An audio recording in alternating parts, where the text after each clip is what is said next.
The results of a recent survey indicated that 70% of people who never attend church or seldom attend church think that there is conflict between science and religion. Is that really the case, though?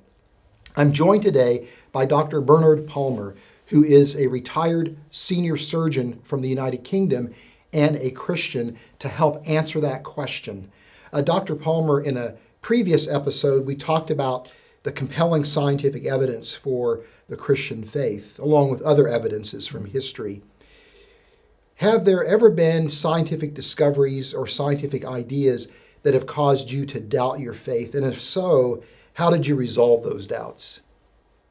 I think, to be honest, no. My faith is an allegiance to Jesus Christ. I am convinced about who he is. And rather like a marriage, once you're committed, you've made your decision, you're there. I was sort of slow in making a decision for Christ. I didn't rush into it because when I was at school, religion really was such a bore and it seemed so irrelevant, and people would dress up in fancy clothes and it meant nothing to me. And I thought, how on earth can God be impressed with this pantomime? But when I got to university, I asked a lot of questions, and the questions came before the commitment came.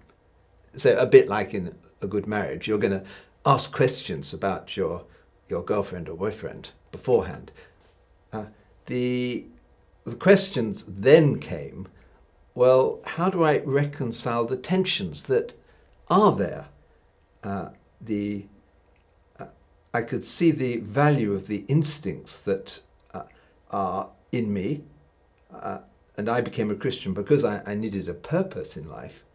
But the conflicts, like in the age of the earth, the Bible seems to say, well, I thought at first, that the world was created, as Bishop Ussher said, in 4004 BC.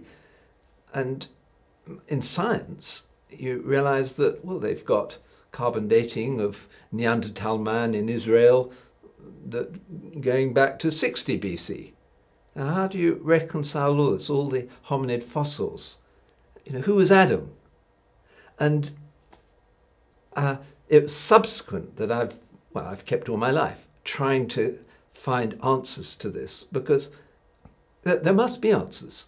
If the God who created this world is the God who came as Jesus Christ, there's a unity there that must be reconcilable. If the same God gave us science and gave us nature and came as Jesus Christ and all the prophecies about him, then to have a disunity there is nonsense.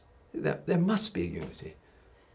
So when you are confronted with doubts, whether they're scientific or doubts of another nature, you are committed to the idea that there's harmony, and so the doubts just simply indicate to you that just somewhere along the line, you just don't quite have things right. And Absolutely. when you do get them right, they'll line up. I've had the same issues. When I became a Christian, I got influence with people who were very experiential in their approach. They wanted to feel God, and I was a failure in this regard. I mean, I couldn't speak in tongues, and it just didn't happen to me.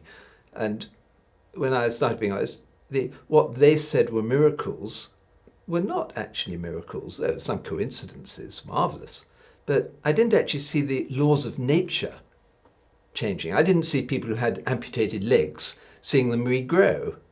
I'd never heard of someone who's dead and being properly dead, for a few days, coming back to life.